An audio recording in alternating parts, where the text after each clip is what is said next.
सभी को मेरा बहुत बहुत प्रणाम है। स्वागत है आपका आज के इस लाइव प्रोग्राम में। हम इस प्रोग्राम के माध्यम से लिव 16 लुक 16 ऐशो क्लब के माध्यम से सभी तरह के वो कन्फ्यूजन्स हटा रहे हैं जिनकी वजह से लाइफ में डिस्टर्बेंस लगातार बनी रहती है। स्वागत है आपका एक नए युग में। ऐसा युग, ऐसा एरा जिसमें सफरिंग्स की कोई जगह नहीं है, पेन की कोई जगह नहीं है, लेकिन इस एरा में रहना आपको सीखना होगा। वो लाइफस्टाइल आपको सीखना होगा जिसके थ्रू आप डिजीज, कंफ्यूजन या पॉल्यूशन जैसी डिस्टर्बेंसेस से दूर रह सकते हैं। आइए बात करते हैं प्रोफेसर कृष्णांश अश्विनी जी अग्रवाल कंफ्यूजन हटाने के बारे में। कल ही उन्होंने हमें 11th डायमेंशन के बारे में बताया है, ऐशो डायमेंशन, और आज हम उनसे बात करेंगे महाभारत एरा के कंफ्यूजन के बारे में। अश्विनी जी प्रणाम। प्रणाम।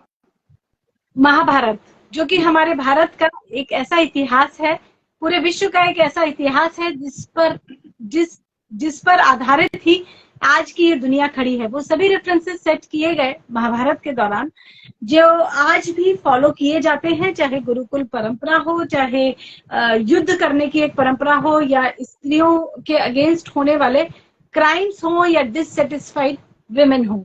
महाभारत से हम बहुत कुछ सीख सकते हैं, लेकिन महाभारत के बारे में आज भी इतना कंफ्यूजन बना हुआ है कि गीता के बारे में भी कुछ लोग कहते हैं कि ये सिर्फ बोली गई, कुछ लोग कहते हैं कृष्ण ने ही लिखी, कुछ लोग कहते हैं कि ये तो कोई दैवीय पुस्तक है। कृष्ण को ही नहीं समझा गया, महाभारत को भी नहीं समझा गया। और इतना कंफ्यूजन महाभारत पर एक्चुअली है क्यों? आप क्योंकि टाइम साइंटिस्ट हैं, समय पर रिसर्च करते रहे हैं, नवीन समय चक्र के जनक हैं, फादर ऑफ टाइम कहलाते हैं, तो क्या लगता है आपको महाभारत पर इतना कंफ्यूजन क्यों है?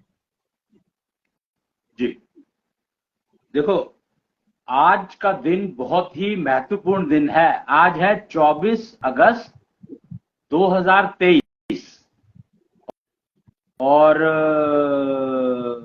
आज दिन क्या है? गुरुवार, थर्सडे, यानी गुरुवार है, बृहस्पतिवार है। बृहस्पति को गुरु कहा जाता है, देवताओं का गुरु कहलाते हैं बृहस्पति। तो बृहस्पति का दिन है और 24 अगस्त है 2023 की। कितना महत्वपूर्ण दिन है ये समझो कि बृहस्पतिवार होने से इसकी महत्वता और बढ़ गई। 24 अगस्त 2023 अपने आप में एक बहुत महत्वपूर्ण तिथि थी, डेट है, और बृहस्पतिवार होने से इसकी महत्वपूर्णता और बढ़ गई। 24 का मतलब होता है, आपको पता है कि पूरी पूर्णता जो है 24 को संपूर्ण कहा गया है। 24 जो नंबर है वो संपूर्ण कहलाता है। क्यों? क्योंकि इसमें चंद्रमा, राहु, शुक्राचार्य के अंडर में काम करते हैं। आप समझ ही सकते हो कि चंद्रमा की इंपॉर्टेंस क्या है जीवन में। दो सूर्य मिलकर के चंद्रमा बनता है, दो सूर्य के योग से चंद्रमा बनता है, मिलकर के योग से चंद्रमा बनता है। यानी दो सूर्य की शक्ति हो जिसमें,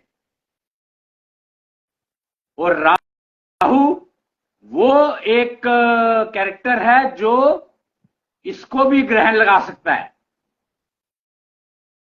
कैन यू इमेजिन कि 24 का मतलब क्या है? 24 चंद्रमा और राहु का योग, यानी डिसाइड किया गया कि राहु चंद्रमा को इस दिन ग्रहण नहीं लगाएगा। राहु और चंद्रमा में योग हो गया है 24। मीन्स राहु की टेंडेंसी ग्रहण लगाना, राहु की नियति है ग्रहण लगाना, लेकिन 24 में वो चंद्रमा को ग्रहण नहीं लगाएगा। 24 तारीख को एक्चुअली देखा जाए तो हिंदी महीनों में 24 तारीख आती नहीं है, पक्ष आते हैं तो दो पक्षों में डिवाइड कर रखा है। तो 24 का हिसाब किताब है ही नहीं कुछ। लेकिन क्योंकि अब महीना जो है 30 दिन का माना जाता है, पक्ष को मानते ही नहीं है लोग, लोगों को पता ही नहीं है पक्ष क्या होता है। मतलब कमाल है कि सब कुछ जानते सोचते भी पता नहीं है कि इनका अभिप्राय क्या है, मतलब क्या है। और ये और महत्वपूर्ण अब की बार हो गया, 2023 की जो 24 तारीख है और ज्यादा महत्वपूर्ण हो गई, क्योंकि चंद्रयान भारत का भेजा हुआ चंद्रमा पर लैंड कर गया कल। आज नहीं लैंड किया उसने, कल लैंड किया है 6 बजे के बाद। इंपॉर्टेंस है 6 बजे के बाद की, क्योंकि चंद्रमा के कैलेंडर के हिसाब से तिथि जो है, डेट जो है वो बदल जाती है 6 बजे शाम को। चंद्रमा के गणित, अगर आप गणित चंद्रमा देखिए, दो चलते हैं, दो सिस्टम है। एक सूर्य से गणित किया जाता है, सूर्य के आधार पर, जिसको सूर्य सिद्धांत कहा गया है, और एक चंद्रमा के आधार पर गणित किया जाता है, काल गणना की जाती है। तो उसको क्या कहा गया मुझे पता नहीं है, पर सोमनाथ, आप हमारे यहाँ एक मंदिर है, सोमनाथ का मंदिर है, सुना होगा आपने। तो सोमनाथ कौन है? सोम कहा जाता है चंद्रमा को। नहीं, सोमनाथ तो शंकर जी है ना। हाँ, तो सोम कहा जाता है चंद्रमा को, और चंद्रमा को शंकर ने धारण किया था, तो इसीलिए वो सोमनाथ कहलाए। पर शंकर ने तो गंगा को भी धारण किया था, तो उसके बारे में कोई बात नहीं करता। गंगानाथ तो कभी नहीं कहा उनको। तो इसलिए कुछ कंफ्यूजन ऐसे फैले हुए हैं, जैसे हमने कल एक्चुअली चर्चा की थी कंफ्यूजन पर, कि कंफ्यूजन है क्या, भ्रम या कंफ्यूजन में मतलब ये है क्या, होना चाहिए नहीं होना चाहिए एक अलग बात है, पर ये है क्या, इसको समझने की कोशिश की थी हमने कल। तो आज जो है इस टॉपिक को लिया हमने, महाभारत का कंफ्यूजन, मतलब महाभारत में के ऊपर कंफ्यूजन है क्या। तो सोमनाथ का तो महाभारत से कोई कनेक्शन है नहीं, पर सोमनाथ का कनेक्शन महाभारत से बहुत गहरा है। पता नहीं लगेगा ना, क्योंकि कृष्ण की जो हत्या हुई थी वो सोमनाथ के इलाके में हुई थी, तकरीबन 10-12 किलोमीटर के घेरे के अंदर आता है वो एरिया। और मंदिर का, सोमनाथ मंदिर का तो जो औरा है वही 50 किलोमीटर का है कम से कम। तो कृष्ण की हत्या वही हुई थी। आप क्या सोचते हो कि ये जो सोमनाथ पर अटैक किया गया था पहले कुछ लोगों के द्वारा जो बाहर से आए थे, विदेशी आक्रांता जिनको कहा जाता है, आक्रमणकारी, तो वो किस लिए आए थे, सोमनाथ पर ही क्यों गए? भारतीयों के जो पुरातन मंदिर थे उनको नष्ट किया गया, तोड़ा गया, उसी सिलसिले में उसी लाइन में सोमनाथ मंदिर भी आया। नहीं, शुरुआत सोमनाथ पर 17 बार अटैक हुआ। कोई और ऐसा वो है रेफरेंस जहां पर ऐसा हुआ हो? एक ही मंदिर पर 17 बार अटैक हुआ।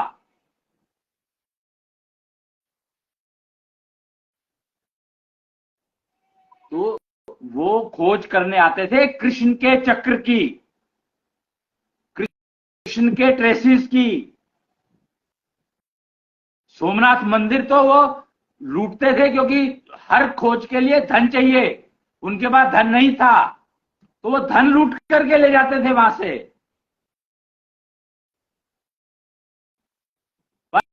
पर खोज थी कृष्ण की, क्योंकि कृष्ण की मृत्यु वहां हुई, तो उनका चक्र वहीं कहीं पड़ा होगा शायद, उस खोज में आते थे वो लोग।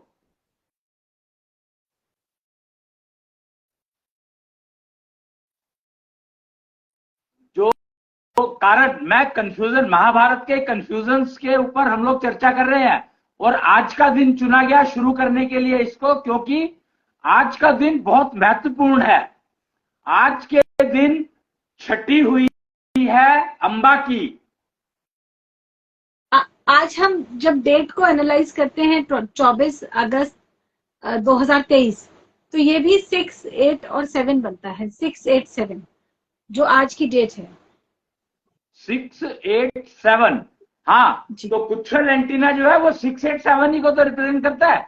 अगर आप देखेंगे कि अभी, चलो मैं इस टॉपिक पे भी आना नहीं चाहता था क्योंकि ये बहुत लेटेस्ट डिस्कवरीज है सारी की सारी। हम लोग महाभारत की बात कर रहे हैं, तो इसका मतलब 687 भी महाभारत की देन है, अंबा की देन है। असल में हमें समझना होगा अंबा को। महाभारत को समझना है तो सबसे पहले हमें अंबा को समझना होगा, यानी भीष्म का beginning of life of Bhishma Pitamah हमें समझनी होगी।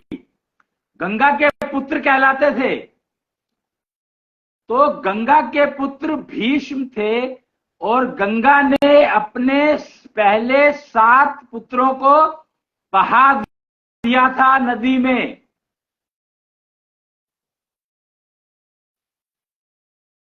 आठवें पुत्र थे भीष्म, और उनको नहीं बहाया था, बहाना चाहती थी पर नहीं बहाया उन्होंने, क्योंकि एक प्रतिज्ञा किसी ने की थी, वो टूट गई थी। तो भीष्म पितामह का जन्म हुआ, बड़े हुए, और क्योंकि वो प्रतिज्ञा टूट गई थी तो उसकी सजा मिलनी थी। प्रतिज्ञा टूटने का अर्थ क्या होता है, ये महाभारत काल ने सिखाया कि उसकी वजह से भीष्म को जीवित रहना पड़ा और वो कंफ्यूज हो गए। भीष्म पितामह कंफ्यूज हो गए। उन्होंने प्रतिज्ञा कर ली, एक ने प्रतिज्ञा तोड़ी, इन्होंने एक और प्रतिज्ञा कर ली कि मैं सारी उम्र विवाह नहीं करूंगा। इसका मतलब क्या हुआ, भाई तुम विवाह नहीं करना चाहते, ठीक है मत करो, उसमें क्या प्रॉब्लम है। लेकिन भीष्म पितामह ने प्रतिज्ञा की मैं विवाह नहीं करूंगा, तो अगर उन्होंने यह प्रतिज्ञा कर ली थी तो फिर वो स्वयंवर में गए क्यों? जब तुमने प्रतिज्ञा कर ली है तो तुम्हें स्वयंवर में जाने का हक ही किसने दिया? तो इस तरह से कंफ्यूजन शुरू हुए। इन सवालों का जवाब नहीं ढूंढा किसी ने, ढूंढने की कोशिश भी नहीं करी कि वो कहते हैं ना कि राम जी के रघु कुल रीत सदा चली आई, प्राण जाए पर वचन न जाई। ये रामायण काल की देन थी, और महाभारत काल में ये टूटनी शुरू हुई, जो आधार बनी महाभारत युद्ध का।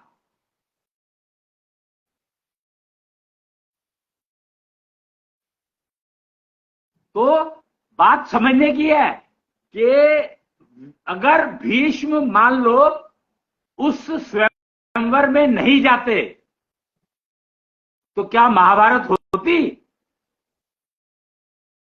नहीं हो सकती थी, किसी भी हालत में नहीं होती, युद्ध होने का सवाल ही नहीं था। और उस स्वयंवर से वहां से 3 औरतों को उठा करके ले आए वो, अंबा, अंबिका एंड अंबालिका।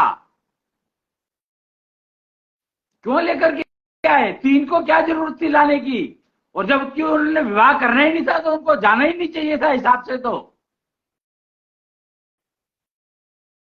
और फिर अंबा ने कहा कि मेरी तो वो हो चुकी है। एक मिनट जरा, कोई आया लगता है, 1 सेकंड।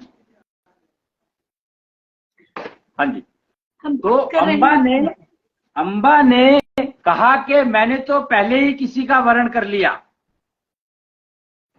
और भीष्म ने कहा ठीक है, गलती होगी, मैं तुम्हें वापस छोड़ देता हूं। वो उसको वापस छोड़ने गए, तो जिसके पास वापस छोड़ने गए, जिसको उस अंबा ने वर्ण किया था, उसने मना कर दिया। तो अंबा कहती है भीष्म को कि तुम मेरे को लेकर के आए तो तुम्हें मेरे से विवाह करना चाहिए, करना पड़ेगा। भीष्म ने कहा मैं प्रतिज्ञाबद्ध हूं, मैं विवाह नहीं कर सकता। तो अंबा ने कसम खाई कि भीष्म पितामह को मैं मारूंगी।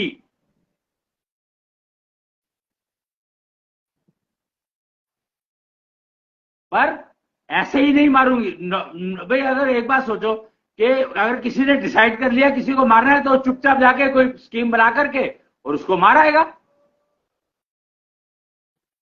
पर ऐसा नहीं हुआ, उन्होंने कहा नहीं, युद्ध में मारूंगी। और औरतें तो युद्ध करती नहीं है, तो उन्होंने तपस्या शुरू की पुरुष बनने के लिए। तपस्या किसकी करी? अब यहां पर गेम यह है कि उन्होंने तपस्या की किसकी, कहां पर तपस्या करी?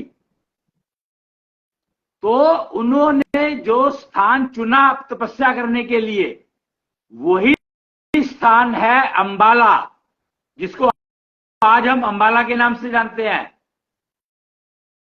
और यहां पर उन्होंने काली की तपस्या की,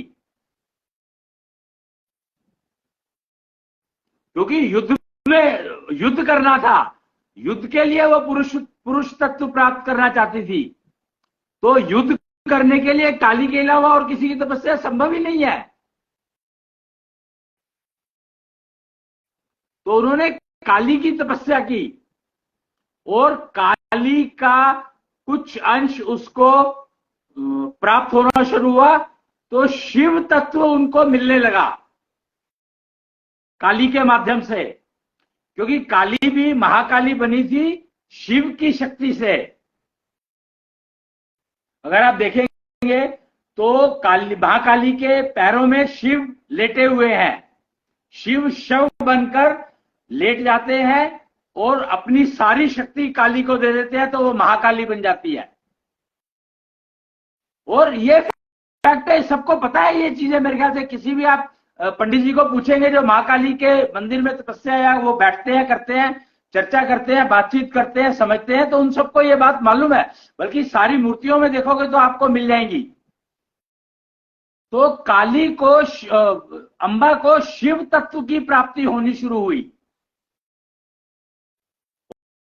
और पता नहीं कितनी तपस्या की होगी उन्होंने, फिर जाकर के वो शिखंडी बन पाई। तो महाभारत का कोई रोल नहीं था कहीं पर भी, सिर्फ अंबा ने कसम खाई थी कि मैं भीष्म को मारूंगी।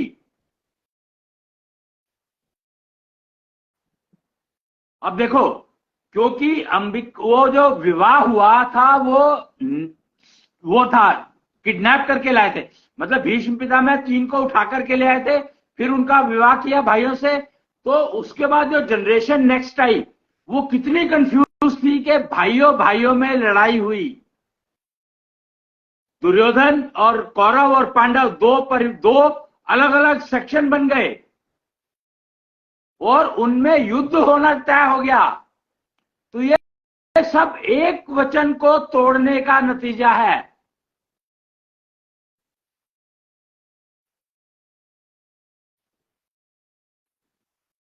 समझे?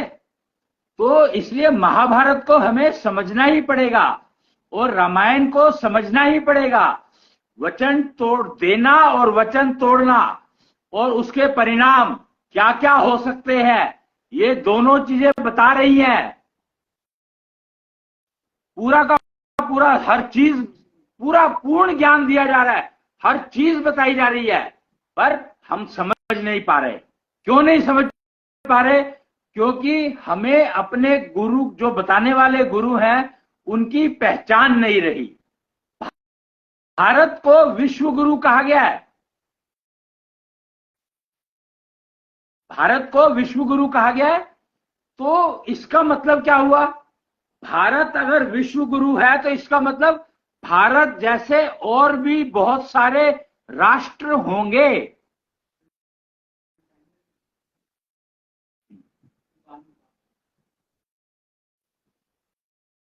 बहुत सारे, जो ये समझो यहां पर तुम काम करके आ रहे हो, ठीक, हाँ कल कर, तो उसको समझो कि कितना, जो भारत को विश्व गुरु क्यों कहा गया? क्योंकि भारत रेफरेंसेस सेट करेगा जिसको के पूरे सारी दुनिया के सारे नेशन फॉलो करेंगे। लोग पूछते हैं कि ये सारे अवतार भारत में ही क्यों होते हैं? तो इसका एकमात्र कारण है कि भारत ही वो स्थान है, वो फिजिकल एरिया है जहां पर अवतारों के वजन लेने का, अवतार जब आते हैं तो उनका जो वजन होता है, उनकी जो एनर्जी होती है इतनी स्ट्रांग होती है कि आप उसका अंदाजा लगा ही नहीं सकते। पृथ्वी उनका वजन नहीं ले सकती। अगर इसको समझना है तो आपको एक एपिसोड समझना पड़ेगा महाभारत का, युधिष्ठिर का, कि जब एक राजा ने अज्ञातवास में एक राजा के यहाँ जहां पर नौकरी कर रहे थे तो उन्होंने युधिष्ठिर को एक मुक्का मार दिया, तो उनका मुंह से खून निकला और वो गिरने लगा। गिरने को हुआ था, गिरा नहीं था, अभी गिरने को हुआ ही था कि भीम ने एक कटोरा लगा करके उसको इकट्ठा किया। तो वो उस एपिसोड का मतलब क्या है? वो एपिसोड दिखा रहा है कि गंगा को शंकर ने अपनी जटाओं में कैसे धारण किया। अगर गंगा डायरेक्ट गिर जाती पृथ्वी पर तो पृथ्वी फट जाती। और वो अगर युधिष्ठिर का खून, धर्मराज युधिष्ठिर है वो, अगर उनके खून की एक बूंद भी पृथ्वी पर गिर जाती तो वो धरती फूट जाती। एनर्जी, आप एटम बम को समझो यहां पर कि एटम बम, इतना सा एटम बम का साइज, और जब वो फटता है तो वो क्या क्या कर देता है। तो वो खून की बूंद एक अणु बम था जो पूरी की पूरी पृथ्वी को नष्ट कर सकता था। गंगा अगर पृथ्वी पर गिर जाती तो इतना बड़ा होल हो जाता पृथ्वी पर कि वो टिकी नहीं सकती थी, खाली एक लिफाफा रह जाता। आपने ग्लोब देखा है कभी? आज का जो ग्लोब बन के आता है, मार्केट में मिलते हैं जो स्टेशनरी की दुकानों पर, वो बीच में से खोखले होते हैं, एक शीट के बने होते हैं। तो पृथ्वी सिर्फ एक शीट रह जाती, वो रहने लायक नहीं रहती। अगर गंगा गिरती, डायरेक्ट गिरती, तो शंकर ने शंख टेक्नोलॉजी का उपयोग किया, शंख धारण किया और शंख के ऊपर गिरा था गंगा। गंगा शंख के ऊपर गिरी थी तो फैल गई वो। तो इसलिए हमें महाभारत जो है वो क्या क्या बता रही है, एक वचन टूटने का रिजल्ट क्या होता है, और वचन देने का तरीका अगर बताया गया है तो वो वामन ने बताया। अगर वामन अवतार की आप स्टोरी सुनेंगे, समझेंगे, तो वचन जो दिया जाता है वो उस तरीके से अगर वचन दिया जाएगा तो वो वचन है। ये नहीं कि मैंने तुम्हें कोई स्टेटमेंट कह दी तो वो वचन हो गया, नहीं। पर हम महाभारत की जो शुरुआत हुई उसका कारण हम बता रहे हैं कि वचन को तोड़ा गया जी। शांतनु ने वचन दिया था गंगा को कि मैं तुम्हें टोकूंगा नहीं, तुम जो चाहो करोगी, और उसने 7 पुत्र बहाए नदी में, गंगा में, तो शांतनु चुप रहे। 8वां पुत्र बहाने से पहले ही शांतनु ने रोक दिया कि इसको मत बहाओ। वचन टूटा और गंगा चली गई। पर वो वचन उसी तरह से दिया गया था जिस तरह से वामन अवतार ने वचन देने का तरीका ही वही है, और कोई तरीका है ही नहीं। वचन देने का 3 बार बुलवाया जाता है, जल हाथ में लेके, कि जल जो है विष्णु का प्रतीक है, और विष्णु का, अगर विष्णु को कहा हुआ तुम अगर वचन तोड़ोगे तो विष्णु तो तुम्हें कहीं रहने नहीं देगा। जल जो है विष्णु का प्रतीक है। प्रतीक से मतलब एक्चुअली विष्णु की वजह से जल एग्जिस्ट करता है। जल की एग्जिस्टेंस विष्णु की वजह से है। तो आप जो वचन जल अगर हाथ में लेकर के वचन दे रहे हो तो इसका मतलब है कि आप विष्णु को हाथ में लेकर के वचन दे रहे हो।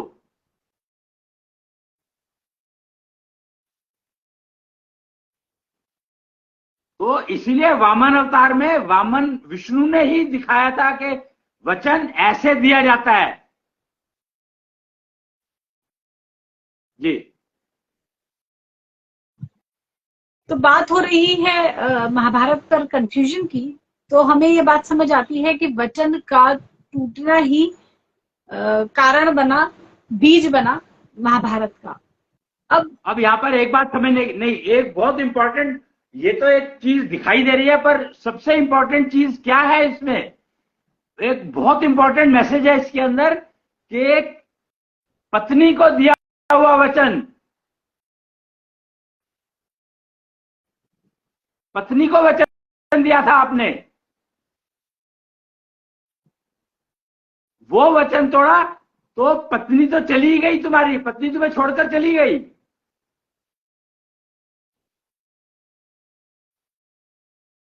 तो पत्नी को दिया हुआ वचन यानी स्त्री को दिया हुआ वचन का प्रभाव क्या हो सकता है ये देख लो तुम।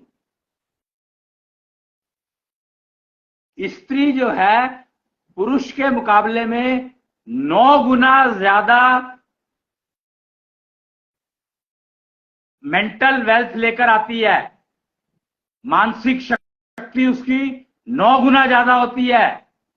ऐशो सेंस उसके पास एक्स्ट्रा सेंस होती है। पुरुष के पास 5 होती है, स्त्री के पास 6 होती है। छठी सेंस ऐशो सेंस कहलाती है। और उसको जागृत रखना, करना, मेंटेन रखना।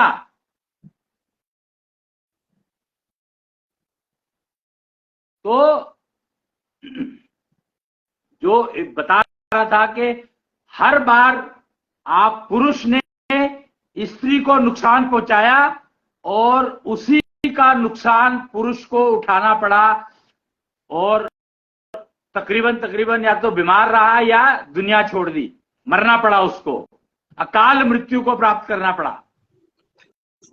नुकसान तो देखिए पुरुषों को भी उठाना पड़ा और स्त्रियों को भी, कष्ट, सफरिंग्स पुरुष को रही तो महिलाओं को भी रही।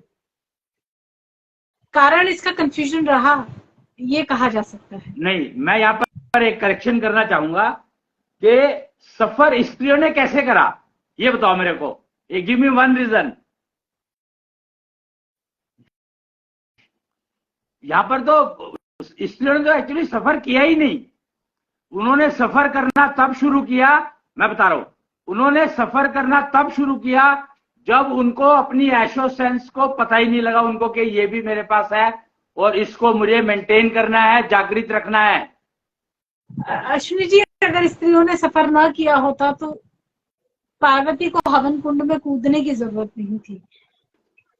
महाभारत का युद्ध हुआ, तकरीबन सभी महिलाएं विधवा हो गई, पुरुष तो मारे गए पर जीवित बची महिलाएं। क्या उनका जीवन एक सफरिंग? देखो, अब यहाँ पर एक बात समझो कि पहली बात तो है महिलाएं, ये विधवा का मतलब क्या होता है? जो जरासंध के पास जो औरतें थी वो तो मैरिड थी नहीं। फिर पहली बात। दूसरी बात यह है कि फीमेल की तो कॉल ऑफ नेचर ही अपने आप में एक मोर देन सफिशिएंट है to convey her what she is. अगर महिला कॉल ऑफ नेचर को समझ ले तो वो कभी विधवा होगी नहीं।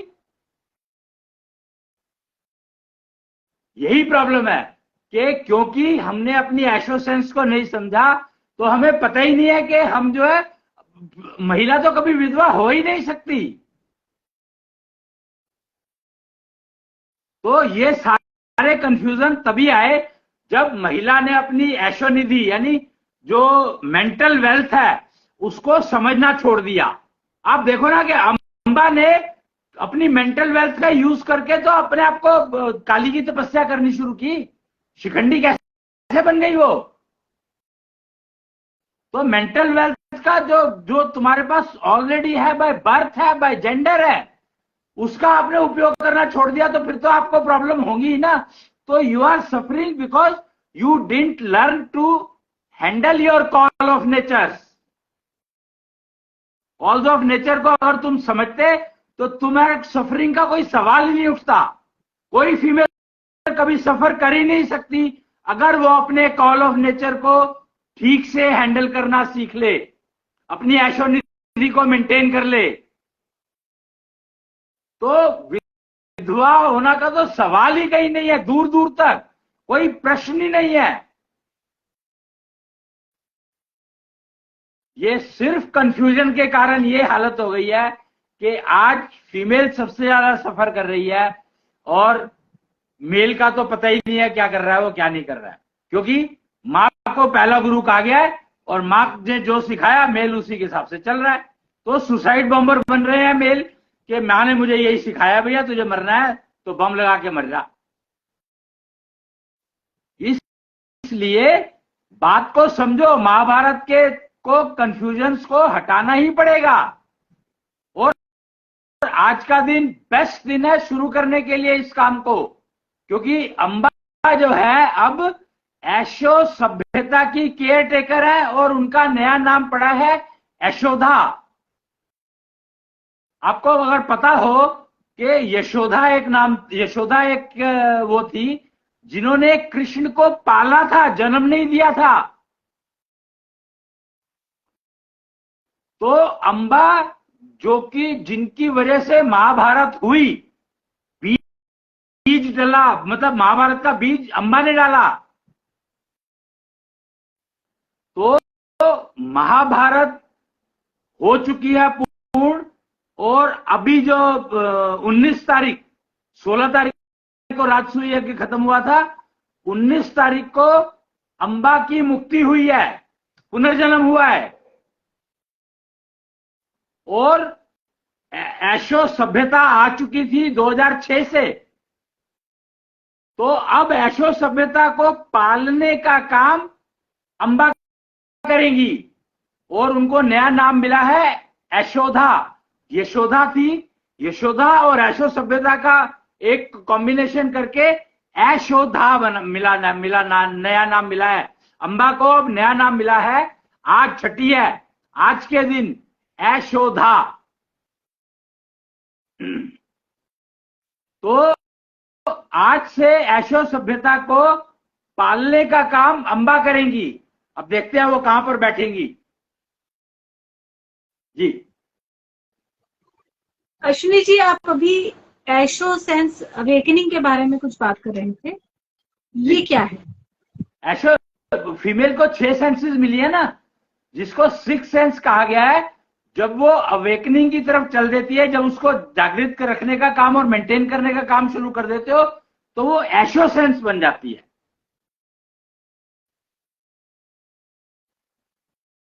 उसका नामकरण हो जाता है बेसिकली कि वो 6 सेंस है, 1 सेंस है, 2 है, 3 है, 4 है, 5 है। तो 5 को तो नाम मिले हुए हैं, आंख मिला हुआ है, नाक मिला हुआ है, कान मिला हुआ है, मुंह मिला हुआ है, लेकिन 6 सेंस को कोई नाम नहीं मिला हुआ था, तो उसका नामकरण हुआ है ऐशो सेंस। हाँ अश्विनी जी, 6th सेंस को जब फीमेल ठीक से मेंटेन रखती है, वो अपग्रेड हो जाती है और कॉन्जेनिटल सेंस बन जाती है।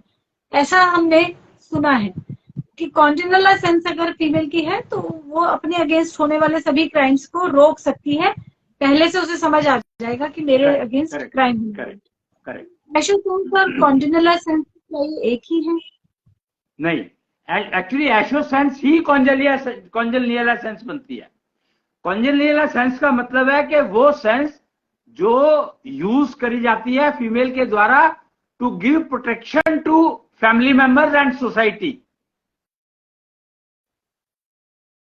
और ऐशो सेंस है वो उसके अपने लिए है, that is use for handling call of nature.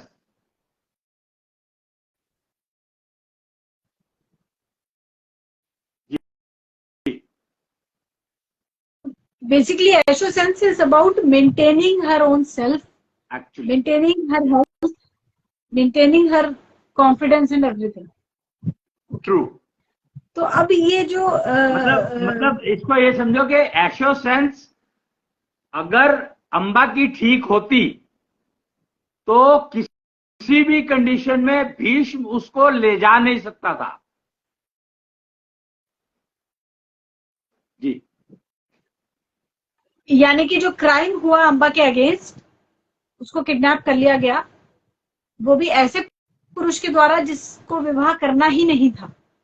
तो अब वो ना पिता के घर जाने की रही, ना वो उस घर में रह सकती हैं। तो she got very much puzzled and upset, जो महाभारत का कारण बना।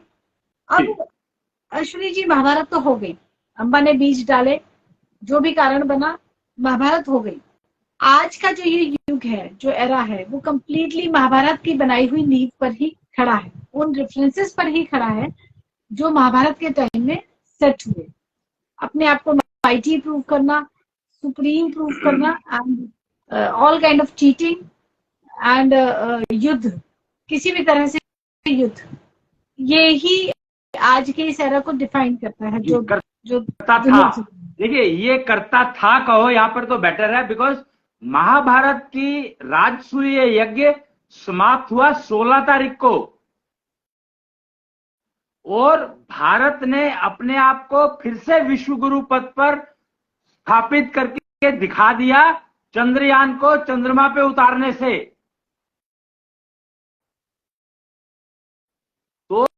तो भारत जब विश्व गुरु के रूप में बाकी सब मानने लग जाएंगे, तो अपने आप ही ये सारा का सारा जो युद्ध करने का जो सिस्टम चल रहा है वो अपने आप खत्म हो जाएगा, नेगेटिविटी अपने आप खत्म होती चली जाएगी। और तो अब तो अंबा ने टेक के इसको अडॉप्ट कर ही लिया है, अंबा इसको चलाएगी। ऐशो सभ्यता की मालकिन अब अंबा हो गई है, जैसे कृष्ण की मालकिन यशोदा हो गई थी, देवकी ने जन्म दिया पर यशोदा ने पाला उनको, ऐसे ही ऐशो सभ्यता जन्म दिया किसी ने, इप देवी ने जन्म दिया, और अब ये यशोदा इप देवी बन गई है। आज से ये जो अंबा थी, यशोदा इप देवी के नाम से जानी जाएंगी, और ऐशो सभ्यता का पालन पोषण इनके हवाले पे है। एक संतुष्टि देवी के बारे में हम जानते हैं, जो शायद निश्चल माता के रूप में भी जानी जाती हैं, पूजी जाती हैं, और वो सभी देवियों की गुरु कहलाती हैं, संतुष्टि देवी। तो यशोदा इप देवी क्या संतुष्टि इप देवी जैसी ही कोई इप देवी है? मीन्स यशोदा इप देवी और संतुष्टि इप देवी का कोई कनेक्शन? दूसरा रूप है, उन्हीं का दूसरा, जैसे कहते हैं ना वैष्णव, उसके दो रूप थे, क्या कहते हैं उसके, वो एक है ना, आता है कोई वो जिसके दो थे, वो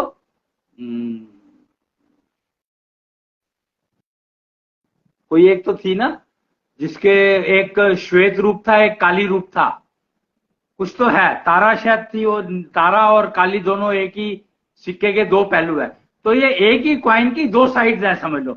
माता वैष्णो देवी शायद और दुर्गा, ऐसा कुछ भी सुनने में आता है, मतलब जो भी है मुझे नहीं मालूम, पर मुझे मालूम है कि एक ही सिक्के के दो पहलू है, यानी एक ही के दो रूप है, एक इप देवी यशोदा के रूप नाम पे, और एक इप देवी संतुष्टि के नाम पे, संतुष्टि इप देवी, और संतुष्टि इप देवी को ही निश्चल माता कहा गया है।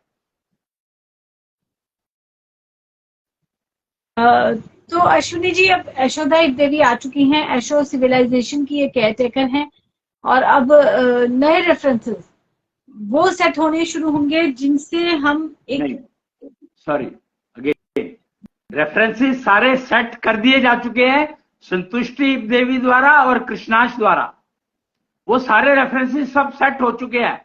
अब तो सिर्फ इनका काम है उन रेफरेंसेस को अडॉप्ट करना। जैसे आप इस बात को इस तरीके समझो कि देवकी ने जन्म दिया,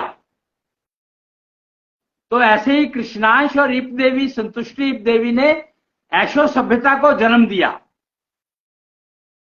और पालने का काम यशोदा ने करा कृष्ण को। और अब इसको पालने का काम यशोदा करेंगी।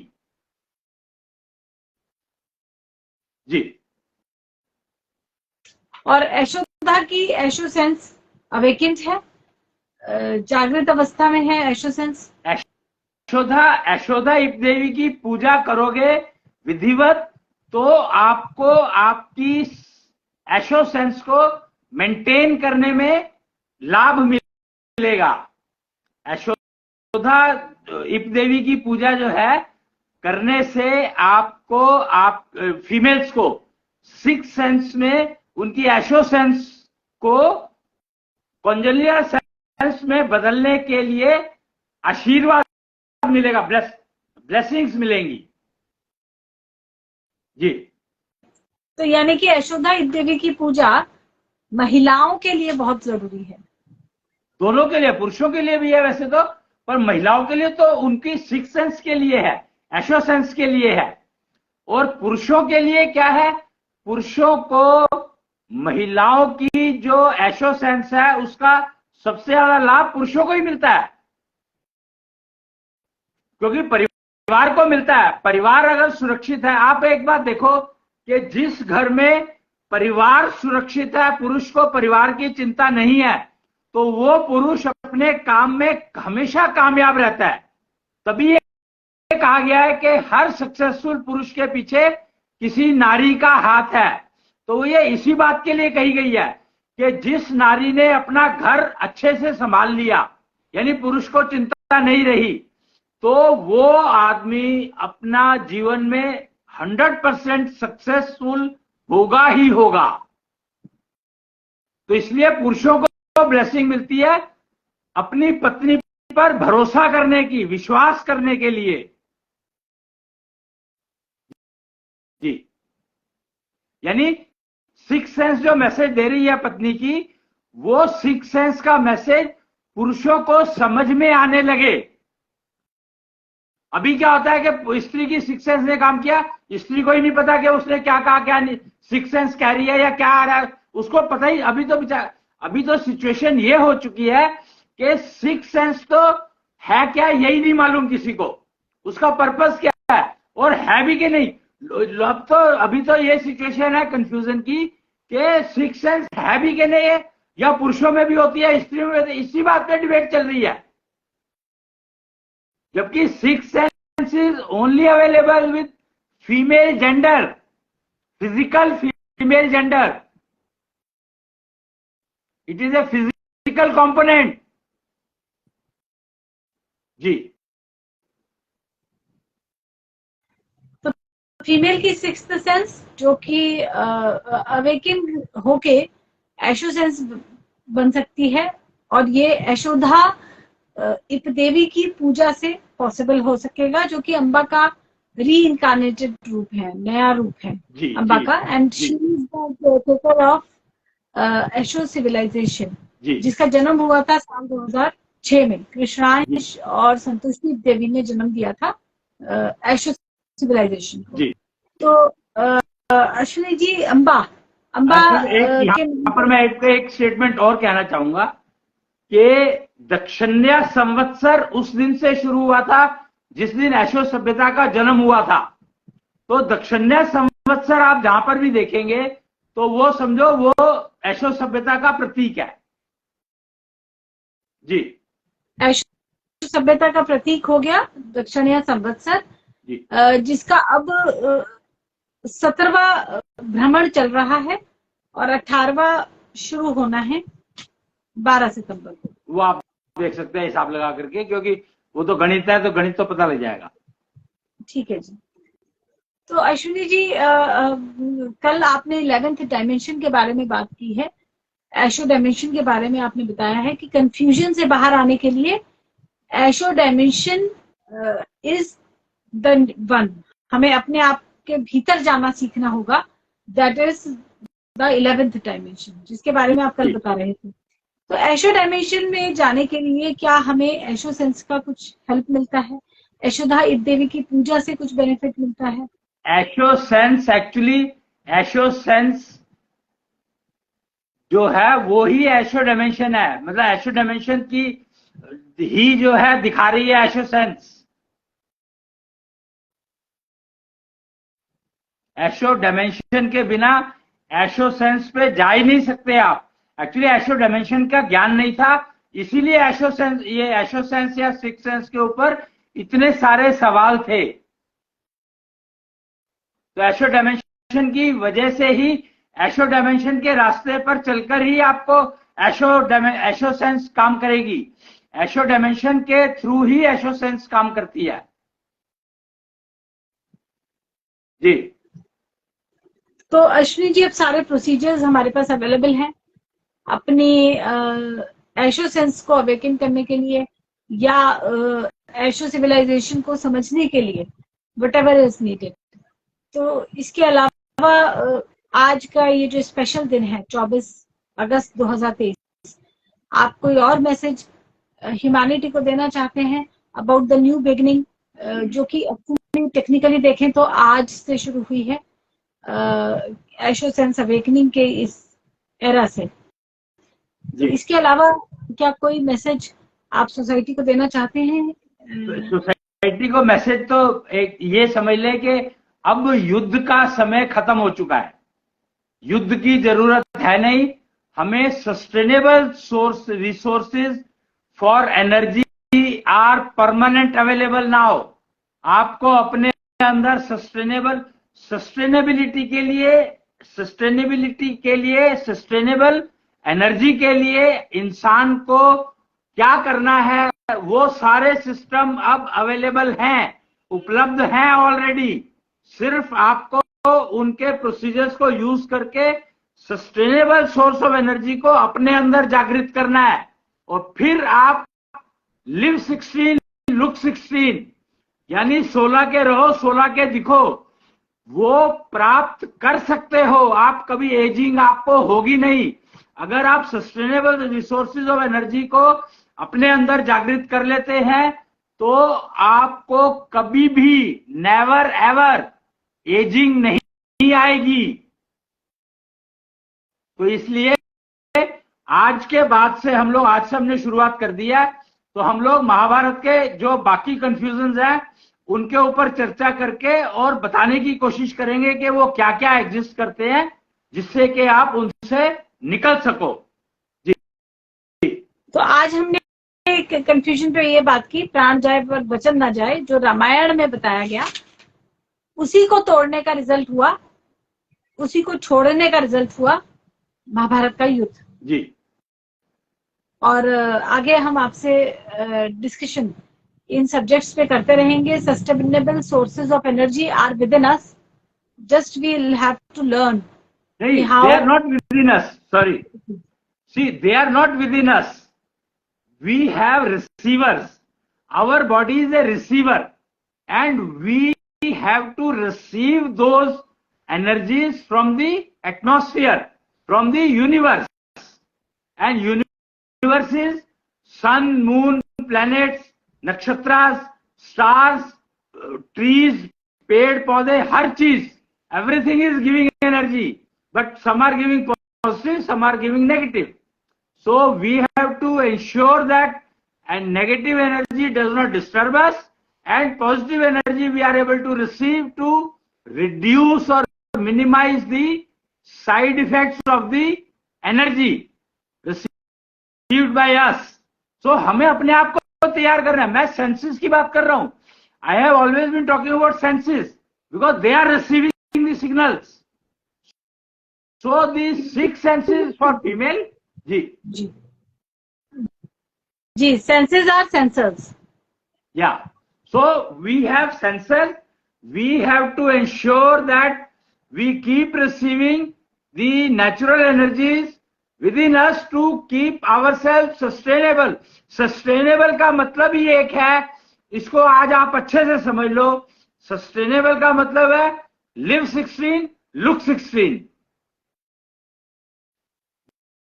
जी। तो for live 16 look 16 sustainable sources of energies are available, but we have to awaken our sensors.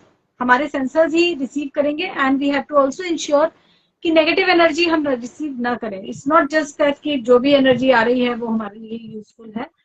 हमें शील्ड अपनी एक कल्टीवेट करनी पड़ेगी कि जैसे सनलाइट हमारे लिए यूजफुल है, लेकिन यूवी रेज हमें नुकसान देती है। तो सिमिलरली कौन सी एनर्जी हमारे लिए अनसुटेबल है वो हम ऑटो मोड में रिजेक्ट कर पाए। तो अश्विनी जी, आज के लिए इतना ही। आपसे बातचीत हुई और आज एक बहुत ही स्पेशल दिन है। अम्बा अब एक नए रूप में, यशोदा रूप में आ चुकी हैं, और अम्बाला जो कि अम्बा का स्थान है, यहीं पर संभावना है कि उनकी स्थापना होगी और एशो सेंस अवेकनिंग का एक एरा शुरू होने जा रहा है, जो कि मेल और फीमेल कम्युनिटी दोनों के लिए एक ब्लेसिंग है। तो आज के लिए इतना ही। प्रणाम। जय कृष्ण। जय जय कृष्ण।